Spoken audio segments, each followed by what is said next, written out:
हेॾा मां मार्केट थी वञां पई। अच्छा हाँ हाँ ॿुधायो तव्हांखे छा गिफ्ट खपे? न गिफ्ट न खपे।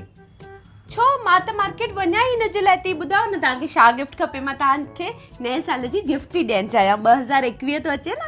अरे हाँ ख़बर आहे, पर 2020 असांजो एॾो ख़राबु वियो आहे। केतिरनि जा पंहिंजा हली विया, किन जा डंडा खुटी विया, केॾा नुक़सान थिया आहिनि। त हाणे बसि 2021 खां इहा ई उमेदु आहे कि जीअं 2021 अचे त पाण सां गॾु बेशुमार ख़ुशियूं खणी अचे, जीअं सभिनी जी ज़िंदगी ख़ुशनुमा थी वञे। असां सिंधी पाण में मिलूं झुलूं, नचूं टपूं ऐं छेॼूं हणूं। वाह वाह, हेॾा ॾाढो सुठो सोचियो अथव हे तव्हां। सच में 2020 सभिनी जो बेकार वियो आहे। हाणे 2021 अचे त बसि ईअं रौनक खणी करे अचे, सभिनी सिंधियुनि जे लाइ, सभिनी पूरे देश जे लाइ, पूरी दुनिया जे लाइ। इहो त तव्हां तमामु सुठो सोचियो आहे। पर तव्हांखे गिफ्ट छा खपे इहो त ॿुधायो न। अरे उहो ई त चओ, मैं न सम्झे न।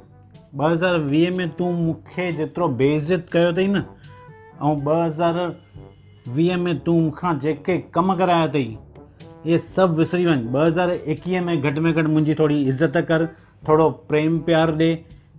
ॿियो हिन खां वधीक मूंखे गिफ्ट कहिड़ी खपे?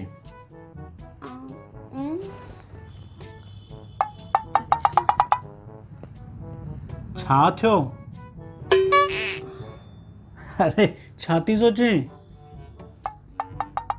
अरे को मुंहं में वांगण विझी वेठी आं, चओ कुझु। मां सोचे वरितो। हाँ तव्हां हे सभु मूंखां न घुरो, मां त तव्हांखे गिफ्ट ई ॾींदसि। अरे न खपे तुंहिंजी गिफ्ट।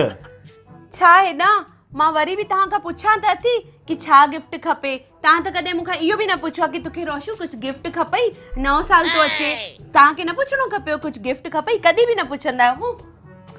हल ठीकु आहे, 2021 खां असां इहा बि शुरूआत था कयूं पिया। अच्छा ठीकु आहे, ॿुधाए तोखे नए साल जे लाइ छा गिफ्ट खपे? वाह हेॾा, मूंखे त हिकु ई गिफ्ट खपे। मूंखे तव्हां कोई अहिड़ी शइ ॾियो, अहिड़ी शइ ॾियो जेकी सॼो साल हले। सॼो साल हले? हाँ। अरे वाह, उहो त मां तोखे हाणे ई थो ॾेई सघां। अच्छा हाँ, उहो छा आहे? हे ॾिस तुंहिंजी नए साल जी गिफ्ट। हे छा आहे? हे 2021 जो कैलेंडर, सॼो साल हलंदे। छा? हाँ।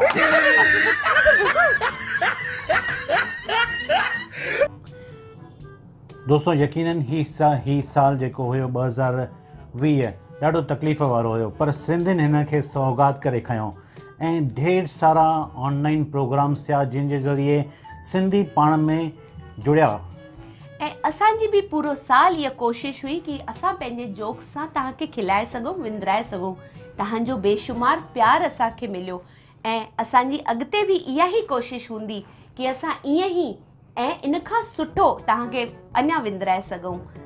त ईअं ई जुड़ण जे लाइ असांजे चैनल होजम आलो खे ज़रूरु सब्सक्राइब कजो।